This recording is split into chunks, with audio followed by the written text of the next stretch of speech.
Hello, I'm Ivy Elkins, and I'm here with Hope with Answers, speaking to Dr. Jessica Donington about research today.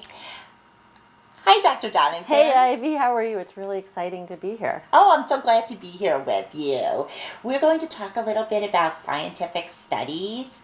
I read all the time various different scientific studies. Some of them are sent to me by friends, some of them are sent to me by my mom.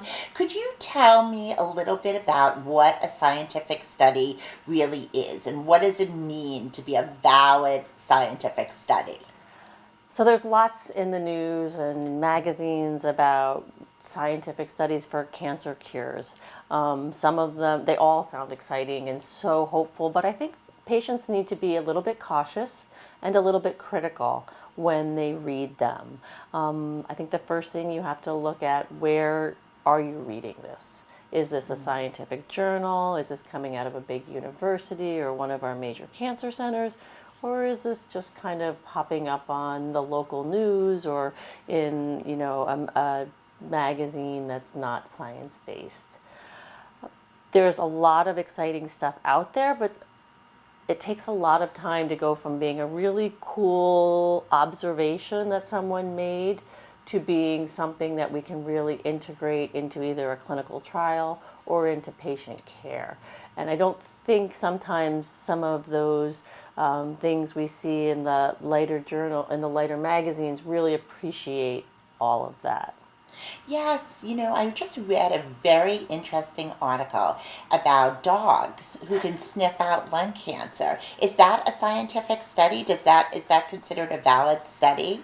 So it's like yes and no. So the observation that dogs can smell cancer is a little bit real. I mean, there is something about how they're so much more sensitive in their noses to smelling things that we think they can pick up cancers in the breaths that people breathe out.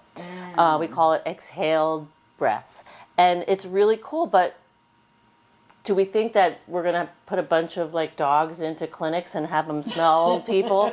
That's not how it works. We have to figure out the science behind what the dogs smell, and we're getting those ideas together.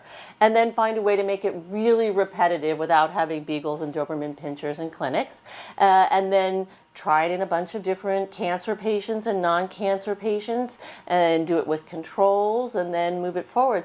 That's a lot of steps from this really cool idea to being something practical. So that's a perfect example of something that could one day shape how we detect cancer, but it's certainly not for prime time today. Okay, thanks for clearing that up because, as a patient advocate, when you read things like that, it's hard to tell whether it's something that is going to be immediately accessible to everyone or whether it's something that, is in an early stage, like you just mentioned. So that's really helpful. Right. So I think the dog smelling cancer one, I think people love dogs and so it gets great press. Luckily, I don't think it's dangerous. I get a little more nervous when people are touting cures. Yes, and that reminds me of another article that I read a little while back. It was an Israeli company that said that they had a cure for all cancer and it was going to be just a few weeks treatment and it was going to be effective starting from day one. What do you think about that? That seemed like quite a claim. So I think anybody who is going to cure all cancer is already that everyone should be skeptical because cancer isn't one disease. It's thousands of diseases all together. I even think of how, the NIH was going to cure cancer in the 70s and they spent the next, 30 years recognizing that, oh goodness, it's not one disease, lo and behold.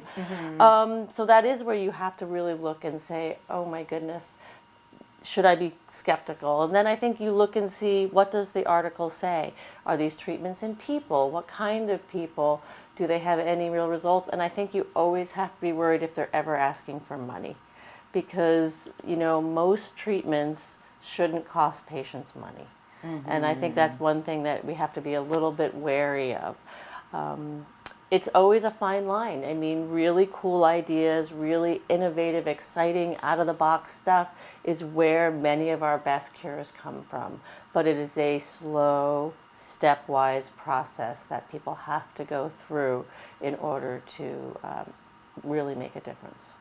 Speaking about funding, LCFA, and some of this is in partnership with IASLC, funds many scientific projects, research, studies. How does LCFA decide which are the valid ones to fund? So most funding organizations, be it private organizations like the LCFA or things like the CDC and the NIH who fund cancer research also, they all have large scientific advisory boards.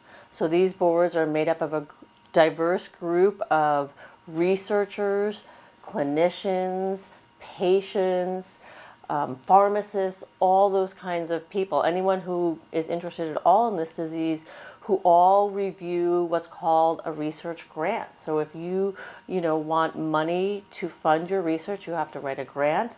These boards are given the task of reviewing those grants, looking for the super exciting science, but also balancing that with what seems reasonable and realistic and doable and safe. And those boards spend a lot of time on those tasks.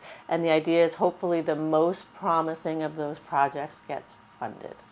And as patients and patient advocates, we really appreciate that because, we know there's limited funding and we want to make sure the funding does go to the best possible projects. I think that especially for groups like the LCFA, that scientific advisory board takes that responsibility really to heart. We know how hard it is to raise those dollars, and our goal is to make every dollar really, really impactful.